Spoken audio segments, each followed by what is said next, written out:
I've watched the last, I don't know, my whole political life because of, because of Yeah, that's, 2014 on. yeah, The Scottish Parliament be cast as impotent, essentially, for political reasons, right? And say, well, we can't do this until we get independence. And I was like, well, there's lots and lots of things we could do that's true. that we That's have true. decided or that someone has said that we can't do.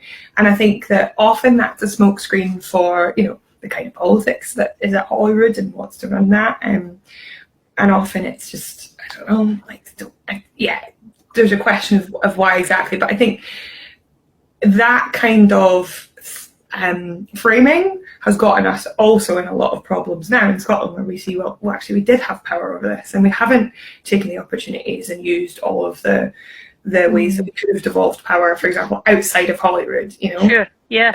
Yeah. So I think, yes, but there is also Yeah, I completely.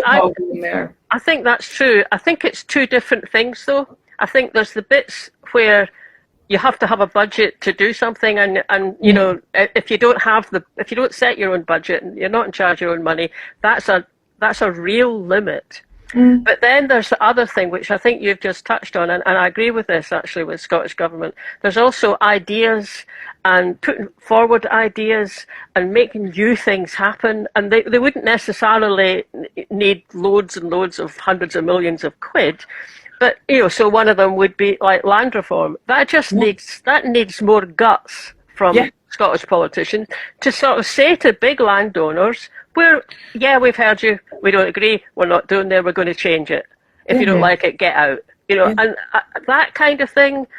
I completely agree. Actually, that's a big example of it. I mean, I'm sure there's other ones. Well, there could have been more power devolved to local authorities as well. Actually, and that hasn't happened.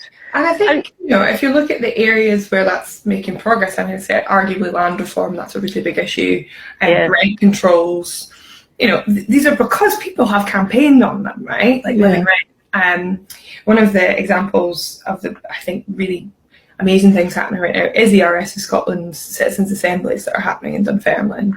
There are these ideas, but they aren't coming from government, and are often not helped. They're kind of like, either ignored until they're big enough, and then maybe. And I think it's, if all of the ideas are coming from elsewhere, then what is going on?